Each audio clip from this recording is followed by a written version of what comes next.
नमस्कार। आज हम फिर से शुरू करेंगे महाभारत का आदि पर्व, जहां हमने बीच में छोड़ा था लास्ट वीडियो में, वहां से आज का हमारा जो टॉपिक है वो है जन्मेजय के भाइयों को शाप और गुरु सेवा की महिमा।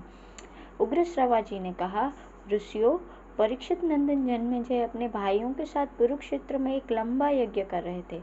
उनके 3 भाई थे, श्रुतसेन, उग्रसेन और भीमसेन। उस यज्ञ के अवसर पर वहां एक कुत्ता आया। जन्मेजय के भाइयों ने उसे पीटा और रोता चिल्लाता अपनी माँ के पास गया। रोते चिल्लाते कुत्ते से माँ ने पूछा, बेटा तू क्यों रो रहा है? किसने तुझे मारा है?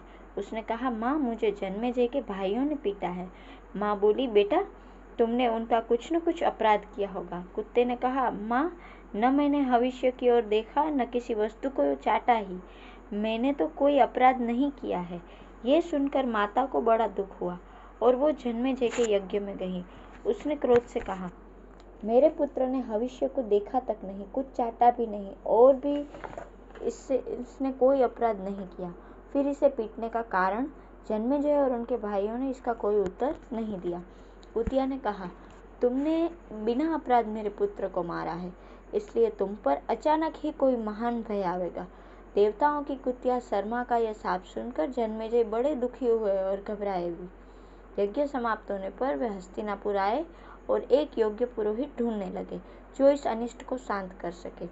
एक दिन वे शिकार खेलने गए। घूमते घूमते अपने राज्य में ही उन्हें एक आश्रम मिला। उस आश्रम में श्रुतश्रवा नाम के एक ऋषि रहते थे। उनके तपस्वी पुत्र का नाम था सोमश्रवा। जन्मेजय ने उस ऋषि पुत्र को ही पुरोहित बनाने का निश्चय किया। उन्होंने श्रुतश्रवा ऋषि को नमस्कार करके कहा, भगवान, आपके पुत्र मेरे पुरोहित बने। ऋषियों ने कहा, मेरा पुत्र बड़ा तपस्वी और स्वाध्याय संपन्न है। ये आपके सारे अनिष्टों को शांत कर सकता है। केवल महादेव के शाप को मिटाने में इसकी गति नहीं है, परंतु इसका एक गुप्त व्रत है। वह यह कि यदि कोई ब्राह्मण इससे कोई चीज मांगेगा तो ये उसे अवश्य दे देगा। यदि तुम ऐसा कर सको तो इसे ले जाओ। जन्मेजय ने ऋषि की आज्ञा का स्वीकार किया और वे सोमश्रवा को लेकर हस्तिनापुर आए और अपने भाइयों से बोले, मैंने इन्हें अपना पुरोहित बना है। तुम लोग बिना विचार के ही इनकी आज्ञा का पालन करना। भाइयों ने उनकी आज्ञा स्वीकार की।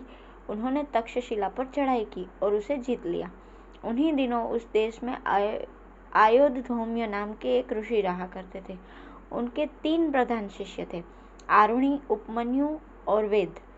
इनमें आरुणि पांचाल देश का रहने वाला था। उसे उन्होंने एक दिन खेत की मेड़ बांधने के लिए भेजा।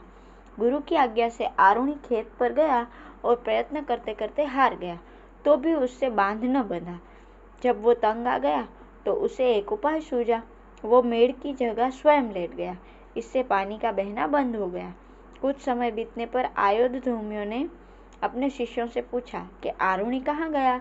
शिष्यों ने कहा, आपने ही तो उसे खेत की मेड़ बांधने के लिए भेजा था। आचार्य ने शिष्यों से कहा कि चलो हम लोग भी जहाँ वो गया है वहीं चलें। वहां जाकर आचार्य पुकारने लगे, आरुणि, तुम कहाँ हो? आओ बेटा।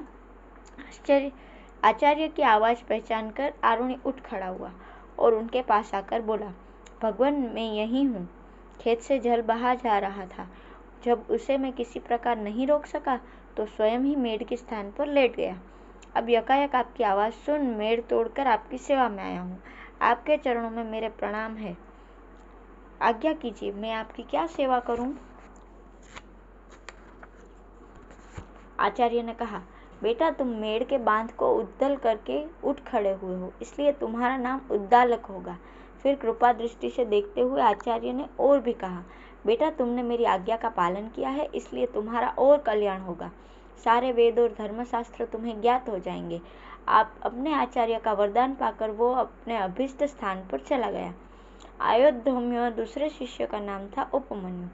आचार्य ने उसे यह कहकर भेजा कि बेटा, तुम गौओं की रक्षा करो। आचार्य की आज्ञा से वो गाय चराने लगा। दिन भर गाय चराने के बाद सायंकाल आचार्य के आश्रम पर आया और उन्हें नमस्कार किया। आचार्य ने कहा, बेटा, तुम मोटे और बलवान दिख रहे हो, खाते पीते क्या हो? उसने कहा, आचार्य, मैं भिक्षा मांगकर खा पी लेता हूँ। आचार्य ने कहा, बेटा, मुझे निवेदन किए बिना भिक्षा नहीं खानी चाहिए। उसने आचार्य की बात मान ली। अब वो भिक्षा मांगकर उन्हें निवेदित कर देता और आचार्य सारी भिक्षा लेकर रख लेते। वह फिर दिन भर गाय चराकर संध्या के समय गुरुगृह में लौट आता और आचार्य को नमस्कार करता। एक दिन आचार्य ने कहा, बेटा मैं तुम्हारी सारी भिक्षा ले लेता हूँ, अब तुम क्या खाते पीते हो? उपमन्यु ने कहा, भगवान मैं पहली भिक्षा आपको निवेदित करके फिर दूसरी बार मांग कर खा पी लेता हूँ।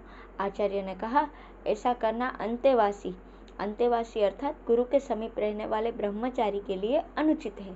तुम दूसरे भिक्षार्थियों की जीविका में अड़चन डालते हो और इससे तुम्हारा लोभ भी सिद्ध होता है।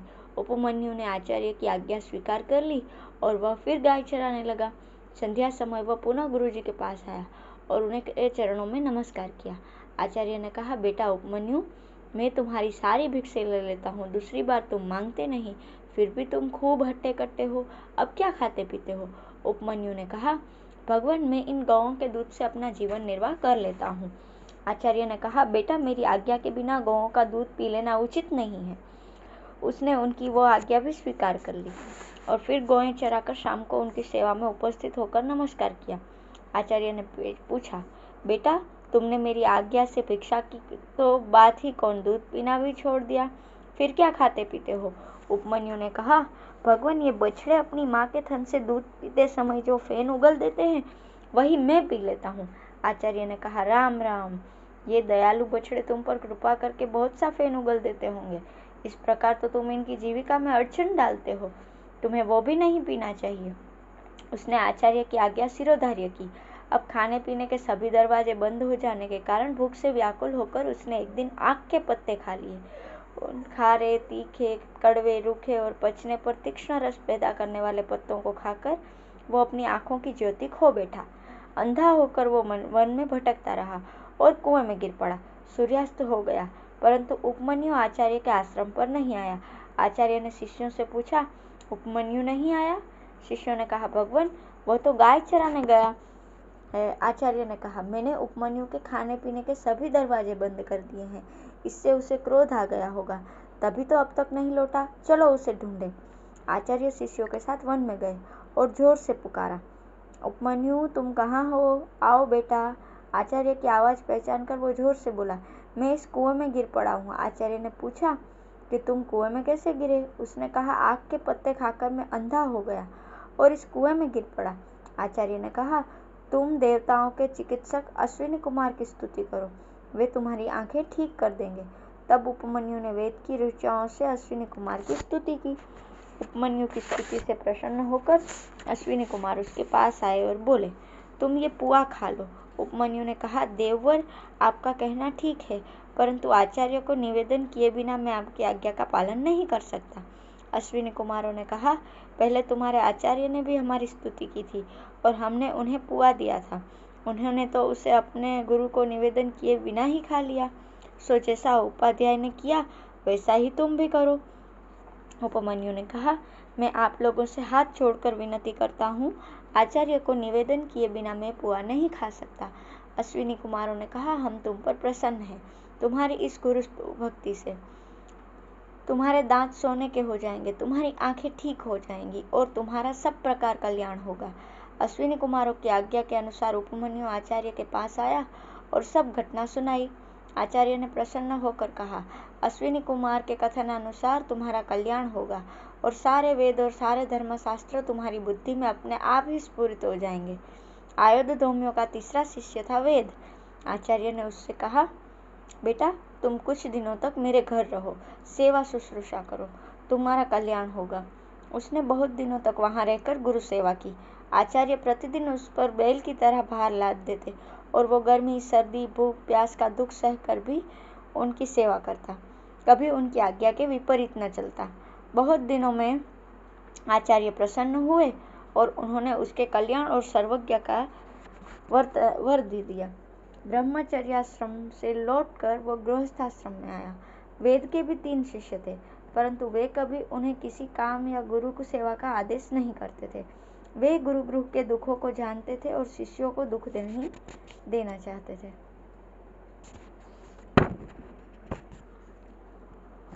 एक बार राजा जन्मेजय और पोष्य ने आचार्य वेद को पुरोहित के रूप में वर्ण किया। वेद कभी पुरोहिती के काम से बाहर जाते तो घर की देखरेख के लिए अपने शिष्य उत्तंक को नियुक्त कर जाते। एक बार आचार्य वेद ने बाहर से लौटकर अपने शिष्य उत्तंक के सदाचार पालन की बड़ी प्रशंसा सुनी। उन्होंने कहा, बेटा, तुमने धर्म पद पर दृढ़ रहकर मेरी बड़ी सेवा की है। मैं तुम पर बहुत प्रसन्न हूँ। तुम्हारी सारी कामनाएं पूर्ण होगी। अब जाओ। उत्तंक ने प्रार्थना की, आचार्य, मैं आपको कौन सी प्रिय वस्तु भेंट में दूं? आचार्य ने पहले तो अस्वीकार किया, पीछे कहा कि अपनी गुरुआनी से पूछ लो। तब उत्तंक ने गुरुआनी से पूछा तो उन्होंने कहा, तुम राजा पोष्य के पास जाओ और उनकी रानी के कानों के कुंडल मांग लाओ। मैं आज के चौथे दिन उन्हें पहनकर ब्राह्मणों को भोजन परोसना चाहती हूँ। ऐसा करने से तुम्हारा कल्याण होगा, अन्यथा नहीं।